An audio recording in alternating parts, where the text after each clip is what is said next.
Good morning, you guys. Welcome to Coffee with Christine. Here's my coffee. My broken mug that I refuse to throw away. So yesterday we had a request of our topic for today, which is the bullet train. It's interesting because I guess a lot of people currently are saying that we should have a bullet we should have a bullet train from LA to San Francisco, not thinking that that's already been in the plans forever. So for most people, they don't know. They unfortunately don't know that this was voted by us. I know Gavin Newsom is getting a lot of heat on this topic, which is understandable because this is kind of his baby.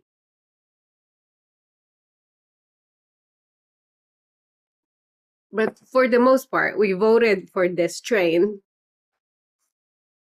I guess not with this much, with this money, but for the most part, we voted. California voted for this train, over 50% of the vote. I think it's called, what is it? Measure 1A, something like that.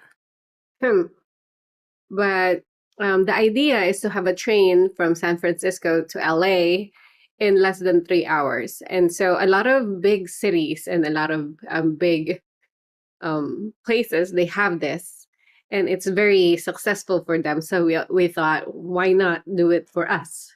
Excuse me.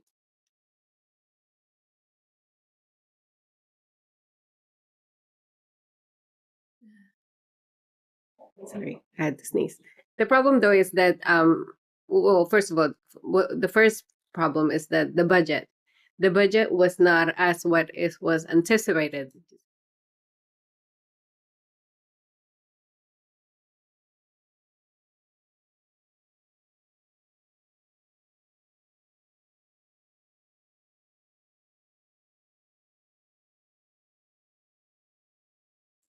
Sorry, and sneezes.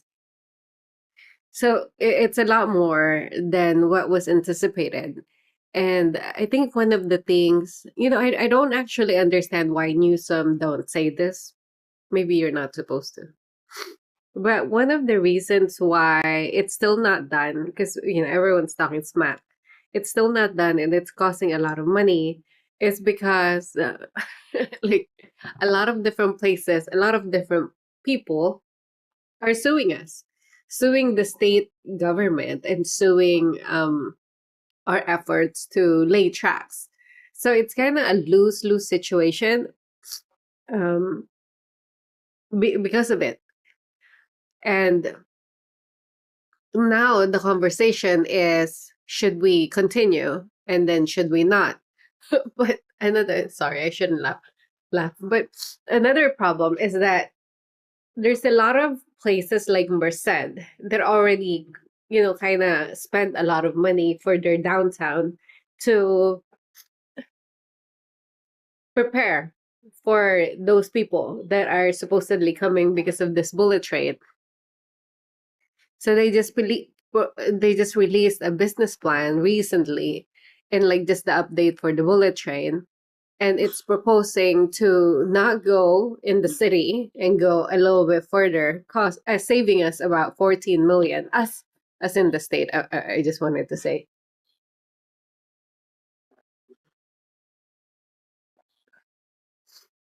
So, anyways, so they're trying their best to save money because it's way too inflated than they initially proposed. And there's a lot of legal battles, big little legal battles that are happening right now. And I guess another thing is that they submitted this.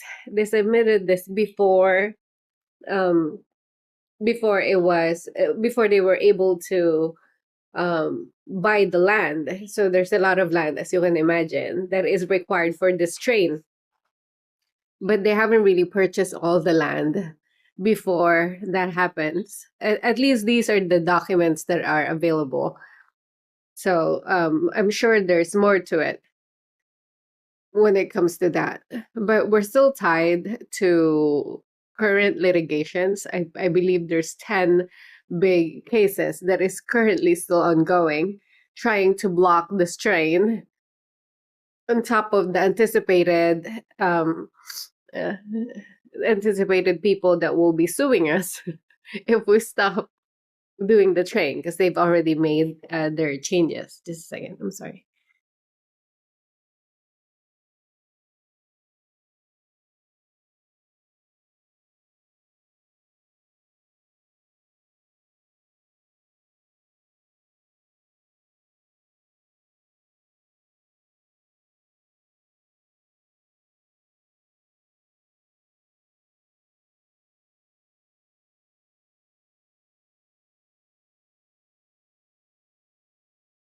Sorry, Boo Boo knows today. So anywho, so they're trying to do those things, and I guess what it is that we've been thinking about it. We've been proposing this even like 2 elections prior. So the train got approved the same time that Obama was voted in, elected as president. But even 2 elections before then, it was already something that they were trying to put into the ballot. Just kind of forcing it in. And again, I think conceptually, a lot of people agree. I mean, that's over 50% of the vote. So a lot of people agree that the train itself is not such a bad idea. Although I hear some people say, they don't really care much about saving half half the trip or 4 hours in the trip, something along those lines, especially for a price tag like that. Um, but yeah, so that's kind of the thing. I just wish that people knew. As you guys have probably heard, because they're trying to fix things. CEQA is one of the main reasons that they're using. Also, they're saying, oh, so much noise, and they don't want to lower the property. So these are like a lot of cities that don't want the state to put a train track in their neighborhood. And this is actually pretty relevant in um, a lot of different plans, including housing. And the interesting part is that I found this out, or I realized this when they sent me an email saying, hey, governors or California, the state shouldn't be telling us what to build in our home, which is fair. They have a statement, they have a fair angle. But, if everyone is saying no, every single person is saying no, then that's kind of tough. So it seems like there's cities, these are cities within California. There are cities that says, not in our backyard, go around, and we have to keep going around. And then on the other end, there are cities that's like, no, we already prepared for this. So if you're not going to do what you told us, then we're going to sue you. So there's a lot of that legal battle. One of the girl running for governor, too, said something about addressing the never ending suing.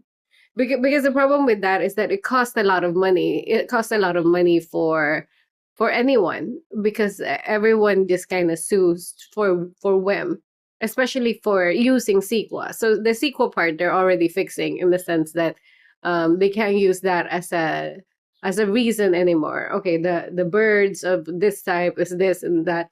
Because CEQA, from my understanding when I did my research, is meant to show you the potential impact it has in the environment. It's not meant to be used for just suing anyone randomly, anytime, anywhere. So that's not the intention of CEQA. In reality, if you think about it, I mean, we're disrupting the natural system. So of course there's going to be impact. Of course there's going to be impact from an environmental sense.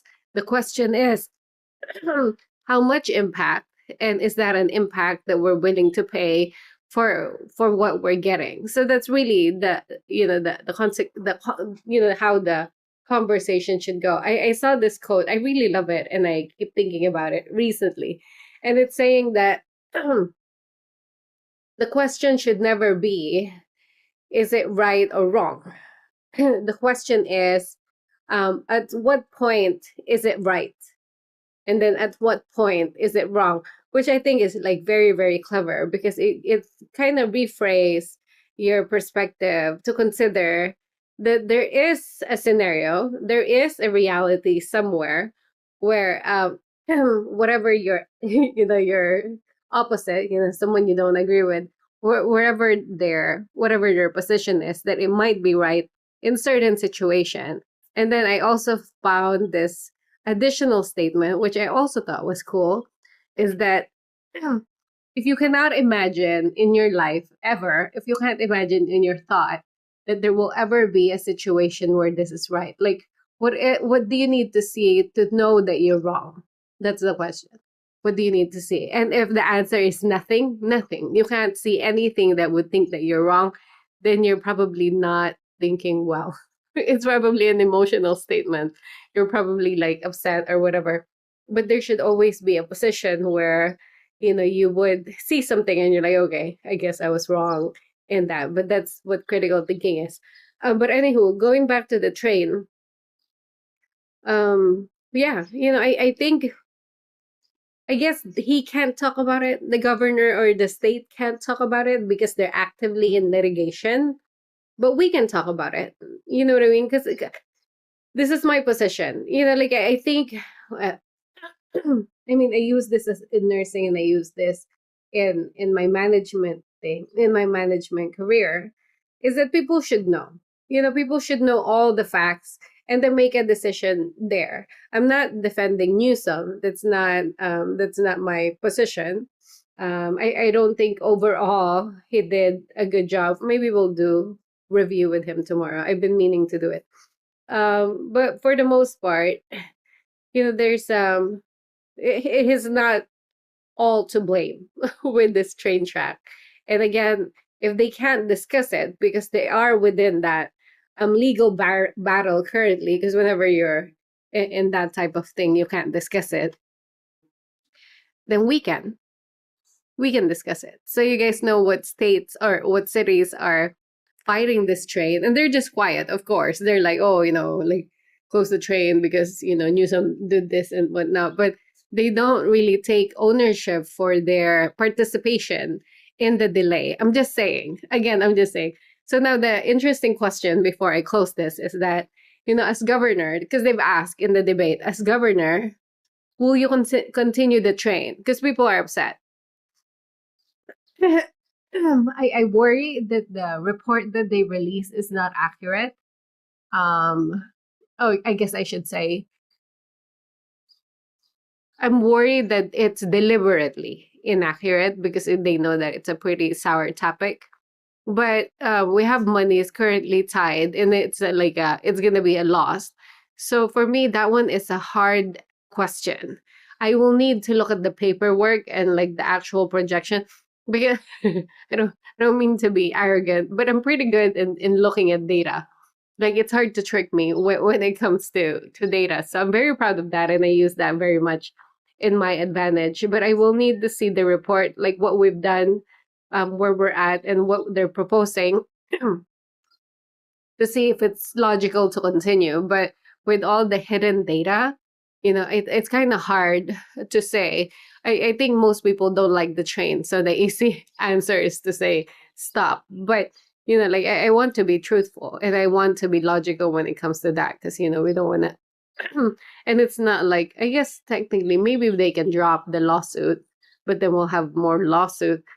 But anywho, so that's kind of my position about the train. Sorry, Thrush. We might do another train talk sometime soon to go a little bit more in depth in terms of the causes, and again, who are these people, who are these towns um suing the state for this train, and yeah, more data for you guys so you can make an informed decision. But anywho, that's all I have for Coffee with Christine. um I'll see you guys tomorrow. Bye. Have a good day. Bye.